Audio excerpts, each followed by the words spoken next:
Hey everyone, Technomentary here with the video for you guys. In today's video, I'm going to show you how to restart your iPhone Air. So let's get started.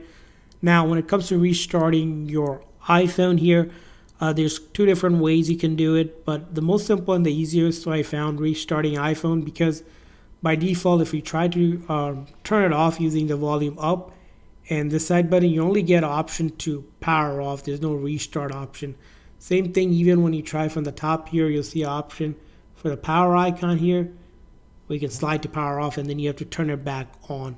So the thing to do here is, first thing in the setting, you're going to go to Apple Intelligent Siri, and then make sure your Siri is turned on. Now with Siri turned on, you can get Siri to restart your phone. Simply issue a command like this: hey Siri, restart my iPhone.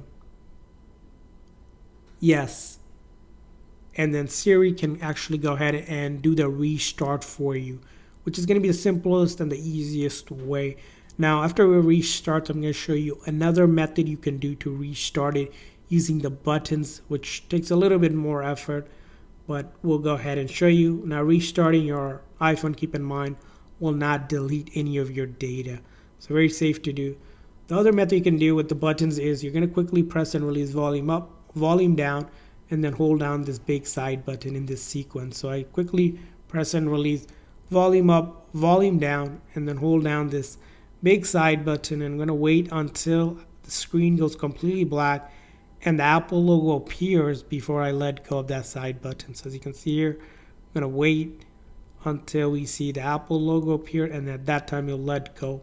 And this is going to be known as also a forced restart, which basically shuts down the phone software and reloads the code.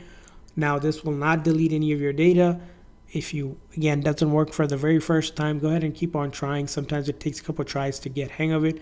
All you're doing is quickly pressing and releasing volume up, volume down before holding that side button down until the screen goes completely black and the Apple logo appears. So that's how you do it. I hope this video was helpful. So please consider hitting the like and subscribe button for more tips and tricks. We'll see you guys next time.